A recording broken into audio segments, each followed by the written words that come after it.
historically, there have been lots of questions about the mating of honeybee queens. People have been fascinated with their biology since Aristotle.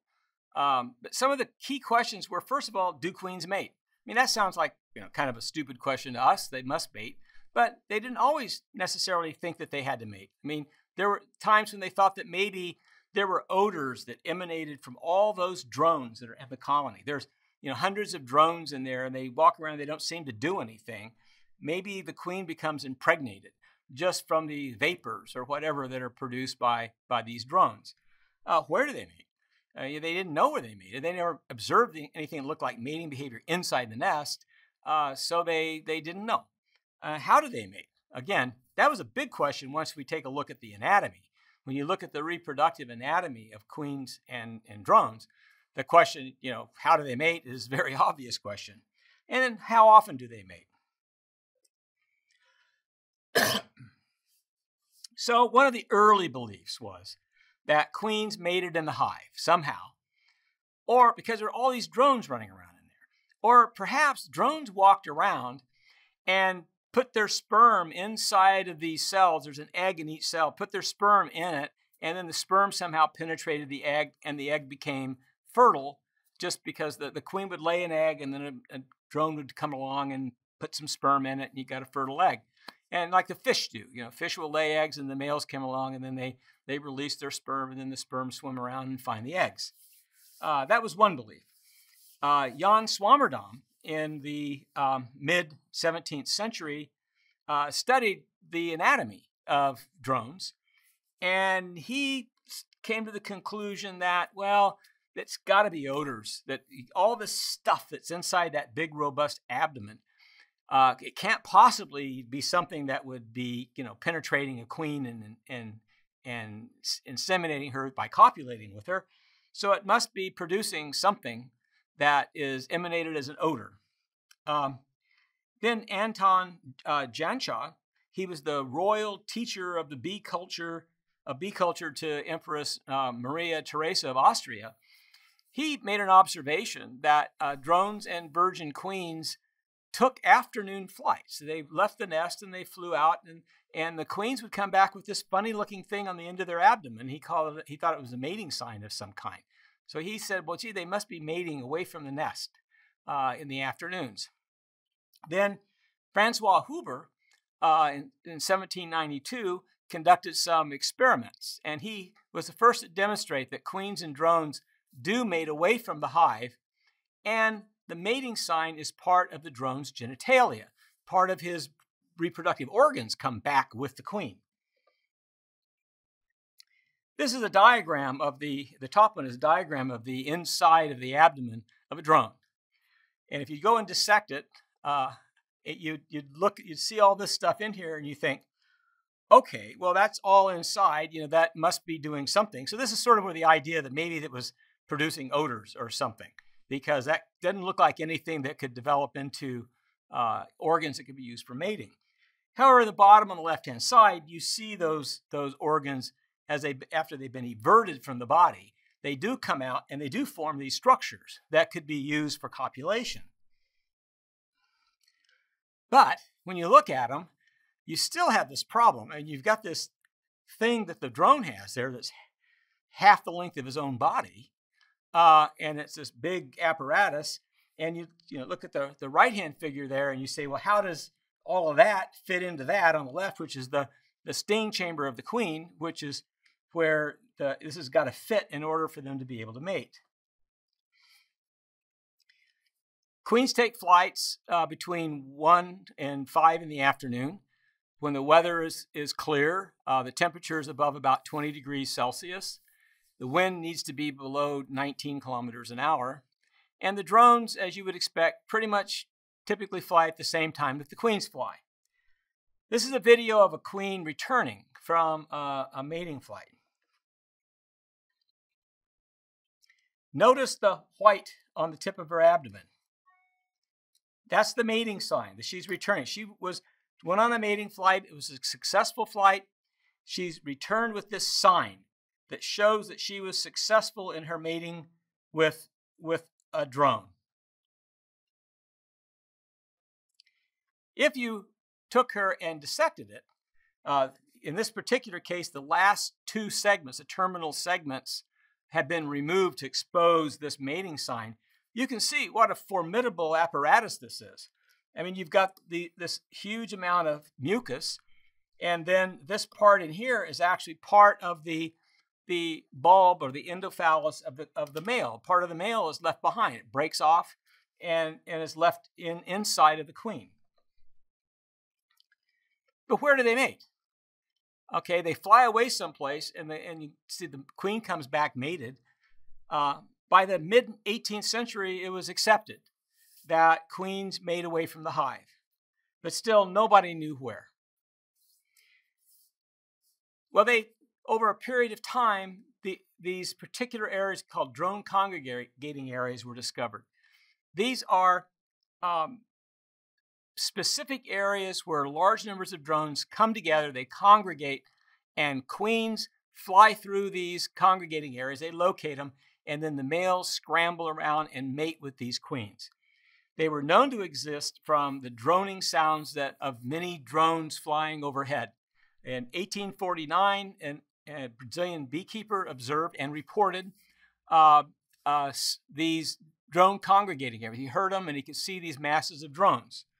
In 1892, a U.S. beekeeper reported 2 different locations where he heard the sounds of drones overhead. So they're starting to think, gee, they're flying, they're kind of congregating someplace. Then in the 1960s, German and American researchers discovered ways that they could locate and study these DCAs, these drone congregating areas. And they were able to show that the same places are used year after year.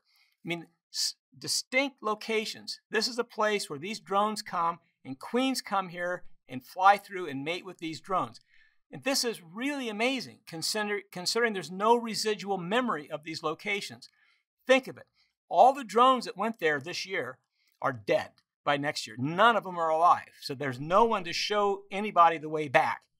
The queen herself, even though she may have found it, she doesn't fly again. She never leaves the nest. So she can't be taking other queens back to these locations. But yet they're the same locations year after year. They typically occur in a volume of space that's about 30 to 200 meters in diameter and located some 10 to 40 meters off the ground. And they sit up there in this one volume of space is where the drones and queens go.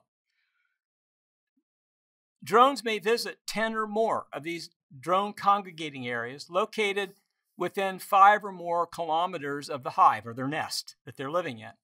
So there may be several around, and drones may fly over to this one, visit it, they may fly over to this one and visit it, and on their routines in the afternoons.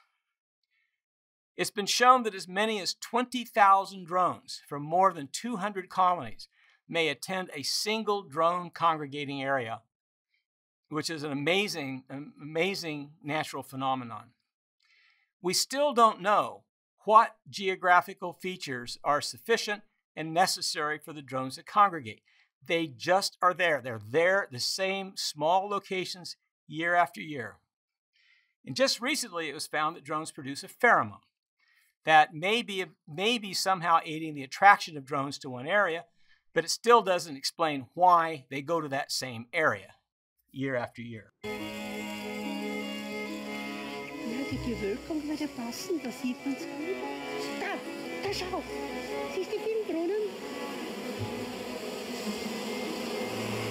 This is a dramatic example of a drone congregating. You can see that drone comet flying through the air in that location. And it's very visible to the naked eye from the ground. But that was a drone congregating area. That was a mass of drones that were chasing a queen. I'm now going to show a video of one of the very early researchers of drone congregating areas and mating behavior, Professor Norman Gary from the University of California. He made this film, I think it was 1962, and I'm going to play part of it for you. Very little is known about mating behavior in the honeybee. This is true because queens and drones mate only while flying high in the air at some distance from the hive. When queens are approximately 1 to 2 weeks old, They take a brief mating flight that lasts 10 to 15 minutes. During this time, the queen mates with an estimated 10 to 20 drones.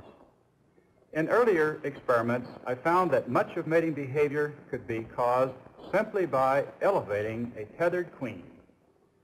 When she was elevated 30 to 60 feet high, hundreds of drones were attracted, but only during warm, sunny afternoons and only at certain locations.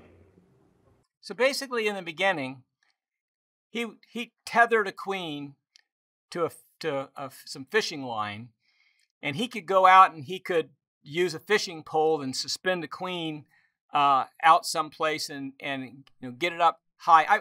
I've watched him do it. He was my major professor. You could go out and you could cast your rod or your fishing line over a power line or a telephone line, and you get it up there and you get it the right place, and drones would come and be attracted to the queen because she's emitting pheromones. She's emitting this queen substance, which I told you had multiple functions. One function is to inhibit queen rearing. Another function is it serves to attract males for mating. If it's done outside and in the air while the queen flies, the drones will be attracted. So he could attract drones, and he was the first one who was able to isolate and reproduce this queen pheromone. And when he was able to do that, then it opened up a whole lot of other areas of research for him. And again, this was in the early to late 60s. He conducted most of this. This is another video. He sort of took it to the next step for trying to locate drone congregating areas. He knew that drones were congregating in certain places. He could attract them, with a fishing pole and a fishing line and a queen on the end of it. But now, how do you go about finding these areas? We sometimes use a blimp to suspend plastic drone traps high in the air. Portability is the primary virtue of this system.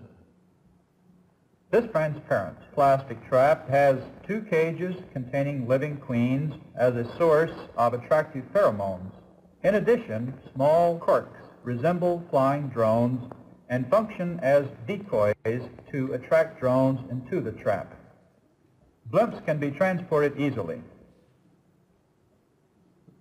Blimps and traps are useful in areas where drones fly at high altitudes between 50 and 100 feet. So the next step is he had these dirigible-shaped balloons, and he would hang these traps on the cable that went up to the balloon, and inside of the traps he would put a queen who provided attractant pheromones to attract males.